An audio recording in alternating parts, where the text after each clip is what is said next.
Real Madrid 3, Manchester City 1. As you guys can see, by the way, if you're watching this on YouTube later, we're back in the crib. We're back in the studio. Again, I'm not really shocked by this. I'm not really shocked, guys. As you guys would have known if you had seen kind of my predictions for this game and how I spoke about it after the first leg, this result for me was never a doubt. Because I look at how Man City have defended transitions all year, and now you're putting them up against arguably the most dangerous transition team in Europe. Looking at the likes of Mbappe, Vinicius, Rodrigo. This result for me was always a formality. And the first leg, City obviously, they went up 2-1 at one point, but I think Madrid were all over them. This game, it was even less close, man. And even from a possession point of view, I felt like Real Madrid were so dominant this game. Defensively, I think this is the best they've looked in a while. Maybe that's because Rudiger's back in the 11.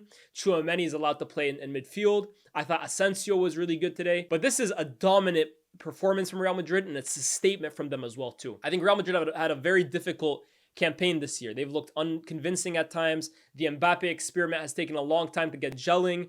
They've had a lot of injuries. Defensively, they've kind of been a mess with how many makeshift defenses they've had to put together. But this is, for me, although it's against the weak Man City team, I think this is a reminder to all of Europe that, look, this is still the standard. This is still the side that if you want to win this competition, you got to get through them. They are going to be here when it's all said and done. And I think today is all about one man and one man only. Kylian, Kiki de Bondi, Mbappe. Ladies and gentlemen, I think he's back. I'm looking at him right now on my screen. Holds up the 3 fingers because today he has banged in a Champions League hat-trick against the European giants, Manchester City. And look, I know his nemesis and Erling Haaland wasn't available today. Benched from the start. I think he was injured against Newcastle. But man, this is a statement. This is a statement from Kylian Mbappe. He had a really difficult start to the season. I was very, very critical of Mbappe. Even saying, going as far as to say, I think he lost a step. I don't think he's the same guy that he was a few years ago. I think he looks a little heavier. He has been slowly but surely getting it all back together. The last few months in La Liga, let's not lie, Mbappe's been putting it together, man. I think today is the day you can officially say Kylian Mbappe is back. Because the goals and the caliber of goals he scored and the threat he showed over 90 minutes, that's the Kylian Mbappe that we know and love. That's the Kylian Mbappe that took the world by storm as a teenager. That's the Kylian Mbappe that had Lionel Messi in Argentina sweating in a World Cup final. And that's the Kylian Mbappe that Real Madrid have chased, hounded, borderline stalked for the last 3 or 4 years. This is the Kylian Mbappe that I was saying for the last 3-4 years now, when everybody is playing at their absolute apex, everybody's playing at their best possible level, I think he's the best player in the world. I think he offers the highest level of performance. That's the Kylian Mbappe we saw tonight. Now, I think the situation, the team that he was up against, was perfect for him. Because Manchester City and Pep Guardiola live and die by this high line. And this year, they've done a lot of dying. Let's be real. The last few years, they've gotten away with it. This year, they've done a lot of dying from that high line. Whether it's Ederson being so bad when to come off his line, his decision-making in terms of when to rush, when to stay back, has been borderline, like, disgraceful at times. The likes of Kuzanov, Diaz, Akanji, Ake, Gvardiol struggling to kind of deal with those balls in behind. The midfield being picked apart time and time again. This was basically tailor-made for Kylian Mbappe and co. to wreak havoc. And that's exactly what they did. Starting from the first goal. Guys, it's not rocket science how Real Madrid broke City down today. That first goal is as simple as Raul Asensio looking up, playing a ball over the top, and Kylian Mbappe on the last line sprinting. It's child's play. Like, duh, that's how Kylian Mbappe is going to hurt you. That's what he's done his entire career. And I looked at Ruben Diaz, right, who is attempting to get ahead on it. He ends up falling on the ground. Like, he's in no man's land, man. He's hopeless. You go one-on-one in terms of a straight line sprint. Last man of Kylian Mbappe, there's only ever going to be one winner. There's only ever going to be one winner. It's Kylian Mbappe. The ball from Asensio, by the way, who just continues to impress game after game, was sublime. And the run from Mbappe to time it, very, very good as well, too. But the minute that ball goes in behind and Mbappe's onside, night-night, it's over. Diaz is on the ground. Ederson comes rushing out. Mbappe, very impressive of his finish, by the way. It's a very, very impressive finish from Kylian Mbappe. But it was always going to be the end result. And from there, Real Madrid never looked back, man. And again, like I said, the first leg, there were periods of play where Man City were really, really good in possession. And Madrid were kind of just biding their time and playing on the transition and playing their game. This game, honestly, you wouldn't think they were playing City. I can't remember many times Man City have been that poor in possession. Obviously, this season's happened a lot more.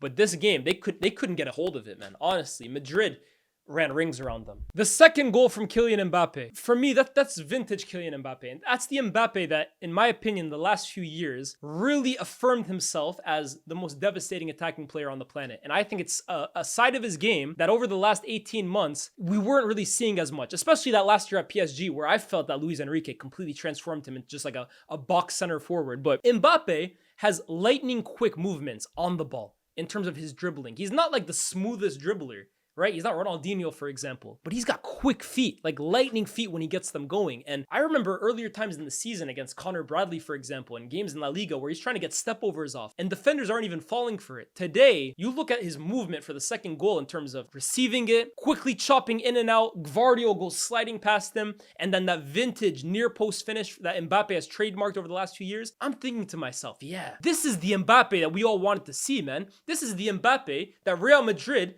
basically created their whole project around bringing in. Unbelievable. And then the third one, right? Again, he just picks it off. Really nice pass from Fede into his feet. Goes inside, beats one, guides it with his left foot into the bottom corner. 3-0. Obviously, City get their consolation at the end, but it's game over, and it's the Kylian Mbappe show. And again, I repeat, I know he's had good games in La Liga over the last few months. I thought even in the Clásico and in the recent Super Cup where they got smoked, he was the only player that actually showed up and showed out. But this, on the biggest stage, Champions League night against a big team like City, is where I can confidently say now, yeah, he's back. He's back. We all had to wait for it in terms of really seeing Mbappe being Mbappe, but he's back from this day on. And you know what it is, right? This is the kind of thing that really reaffirms, if you didn't already think it before, but it really drives home the idea of how important confidence is. And we all know confidence is important for any player, right? Especially for like the lesser players. Like that's how you can kind of get a player who's at an average level to really perform well and vice versa. But maybe we always think with the big players, especially because we saw with Messi and Ronaldo for like 15 years, their level just never dropped. And I guess they were just always confident, or maybe their confidence didn't even matter, but they were just always at a perfect level. But this whole thing with Mbappe has really just reaffirmed my belief in terms of how important confidence is. Now, earlier in the season, even though I did say I thought Mbappe had regressed in certain regards to his athleticism and his sharpness, but I also said something at the start of the season that I hold true now. I think Kylian Mbappe came into Real Madrid almost a little shy, almost like afraid to kind of, I don't know, impose himself on the team, on the stage, on the fan base. I think he kind of came into Real Madrid and looked at them as European champions and an amazing team and a team that he had always wanted to play for, and almost came in and said, okay, how can I kind of adjust myself to you guys? How can I kind of make myself useful for you guys? How can I kind of fit into this team, fit into the system? You guys are the champions. I have to adjust to you guys. And I understand the mentality, right? Real Madrid are champions. Real Madrid are the biggest club on the planet. They are bigger than anybody. But let's keep it real, Kylian. You are Kylian Mbappe. You have been someone they've chased for all these years. You are a player coming in with a tremendous reputation, with a tremendous resume of scoring goals at the highest level. And I think he didn't come in with that mentality. I think he came in too much in terms of how can I kind of appeal to everybody else? How can I make not too much noise and fit in with the rest of the guys? Whereas I remember Cristiano Ronaldo when he came in, yes, I'm joining a big team, but they're also getting my services. They also have to adjust to me. I'm the big dog here. And I don't think Mbappe did that from the start. And I think it massively affected his performances because it almost felt like it was still Vinicius' team. And he was almost taking a backseat to all these guys. And he was afraid to make mistakes. And he was afraid to do too much. And I think the last few weeks and last few months at Real Madrid, maybe it was after that interview that he had, where he kind of talked about the last few months that he'd had. But I think ever since that interview, he's kind of approached the Real Madrid with a whole newfound mentality. And now I think his swagger is back. His confidence is back. And the mentality is back. And in turn, the performances have been that in which we know he's capable of. And you even see in his celebrations today, the cockiness that he shows, the swagger that he shows. I absolutely love it. There's an arrogance that I think every single top player has. And I think that arrogance has been missing from Mbappe's game the last few weeks, in the first few weeks of the season. I think that arrogance is back today. When I'm seeing him kind of drop Guardiola and he's going like this, like, oh, look at this guy trying to stop me. Impossible. And then when he dinks it over Ederson, he's telling guys, hey, look, little dink. Yeah, man, that's the Mbappe we know and love, man. That's the Mbappe we've been waiting to see. It's about damn time. Welcome back. Now, Real Madrid today, again, like I said, I thought were absolutely sensational, man. I think this is one of the better performances I've seen from them all season. And especially when you take in the caliber of the team and the stage that they're playing at, it's very, very impressive. And I think, again, it's a big warning to the rest of Europe that, look, you guys had your fun the first 6 months of the year. Liverpool, you had your fun when we came to Anfield. Barcelona, you smoked us a few times. But the season doesn't start for Real Madrid in September, October, August. It starts in January, February, March, and it ends in May. It always has and it always will. And I think this kind of performance was massive. But look, as good as Real Madrid were, and I don't want to take anything away from them, I think the bigger story today has to be Manchester City. I think it does. Now, I'm very critical of Guardiola today. Why is that? I think the first leg, I was very confused as to why he approached that game without any of his new signings from the start. Kuzanov didn't feature. Omar Marmoush didn't feature until the last 5 minutes. Nico Gonzalez didn't feature. They were very poor in the first leg against Madrid. I think they were lucky to only lose 3-2. Today, he's gone with all 3 of them from the start. And I think all 3 of them were almost left to drown. Now, I might be sounding like hypocritical here, but let me land. There's this expression in the NBA, and I know it's a different sport, but hear me out here. There's an expression in the NBA that role players play better at home. They always seem to play better at home. And I think the same sort of rings true for football as well too. Look, playing at home there's no secret. You have an advantage when you play at home. You're playing in front of your home fans. You're the favorites. Opposition teams typically tend to back off and almost play reactive to you. And I almost felt like that was the kind of environment, that was the kind of stage that was better equipped to kind of trial out Marmoush, give Nico Gonzalez the start, Kuzanov, allow him to kind of build confidence from the go. Playing them from the start at the Bernabeu instead of at the Etihad, where Real Madrid are clicking, they're firing. This is their stage. This is the stage when it comes to football. Honestly, it's going to sound crazy what I'm saying here, but I felt it was a bit amateurish from Guardiola. And obviously, this is one of the greats of the game. I don't know more than Guardiola. But I think he massively got this one wrong. And I look at Kuzanov's performance. I felt he was left out to drown against Vinicius. How many times did we see Kuzanov scrambling, having to face one of the best 1v1 players in the world, 1v1 so many times, put into uncomfortable positions, put on an island against Vinny? I felt it was really unfair for the kid today. And I didn't think it was a situation that Guardiola should have put him in today. Nico Gonzalez, I know he scores the goal at the end. But again, I don't think he had any chance today. This isn't a game where City were ever going to have the majority of the possession. The first leg, in my opinion, is where you should have given Nico Gonzalez the start. And then Marmoush, obviously he starts up front because Haaland is injured. But Marmoush, first of all, is not a lone striker. He has never been, and he probably never will be. He's a player that at Frankfurt operated best behind Ekitike, and so far at City has performed best in and behind Erling Haaland. Now I get it, the circumstance demands that he plays today. But he was again left on an island up front and had close to no impact on the game until the free kick that he takes at the end.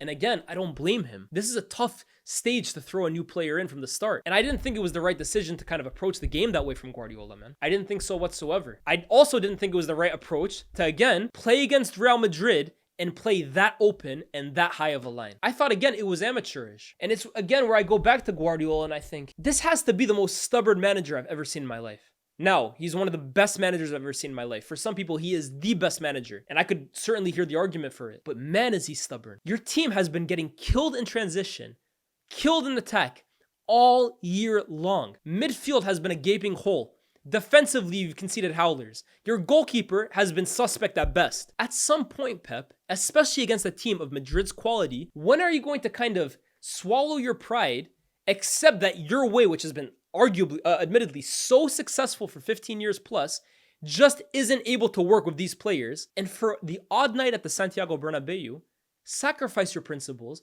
drop the line a little deeper, and almost hope to just soak up pressure and attack on the break. Today, I don't think they approached the game that way, and I thought that he left his team out to drown today.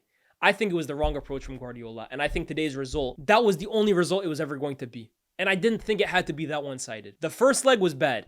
I think tonight was arguably even worse. Now, Man City are out. To be honest with you, not a huge shock like I said. Real Madrid, however, they now advance to the next round, and if I'm correct, I think they're poised to play the winner of Leverkusen or another team. Let me see. So now Real Madrid are poised to play either, Atletico Madrid or Bayer Leverkusen. Now, obviously, Bayern Munich beat Celtic, and they'll play the other team that Real Madrid doesn't play. But for Real Madrid, both of them are going to be very tough opponents, man. Leverkusen, obviously, this season haven't been as perfect as they were last year. I mean, it's impossible to be that perfect. But they have still been very, very good. And in Florian Wirtz, they have one of the form players in Europe, one of the best players in Europe. Whereas Atletico Madrid have been a team that, let's be real, they've had Real Madrid's number the last few games. They've been a tough draw for Real Madrid. That's not an easy game for them whatsoever. So I think either team that Madrid plays in the quarterfinals, or in the round of 16, will be very, very difficult. But again, I repeat, this is Real Madrid's competition, and Real Madrid tend to pick up form at this point in the season. And as much as I can say, both those teams will be tough for Madrid, let's be real. Madrid will be tough for both those teams. Let me know what you guys think is going to happen in the next round. Let me know what you guys think as well, too, about all the results that happened around Europe this week. Milan crashing out. I think PSV Juve is in extra time. We'll see at the end of that game. I'm sure this video will go out by that time. Obviously, Bayern barely getting away with it against Celtic. They got super lucky in that game. Let's call it what it is. And yeah, Benfica, Monaco playing out a thriller. PSG demolishing Brest today. And I think PSG are kind of coming out as a dark horse in this entire thing. And as well as that, Liverpool dropping points yet against the Villa. Now, I had that game on the side. I'm not going to talk about it in depth because I just didn't watch it in depth. But hey, I've said all season, it's not about Liverpool. It's about if a team can capitalize on it. Now, Liverpool are potentially giving Arsenal a way back into this thing. They have City at the weekend. Maybe City get points off Liverpool at home. Etihad has been a historically very tough place for Liverpool to go in the last few years. But it's all on Arsenal. Can they capitalize? Can they win when Liverpool drop points? That remains to be seen. But guys, it's been another video. As you guys can see, by the way, as like I said in the beginning of the video, we're back in London. The videos are going to be back. Streams are going to be back. Make sure you're tuned in for all of it. Can't wait to get back to it. Catch you. Peace.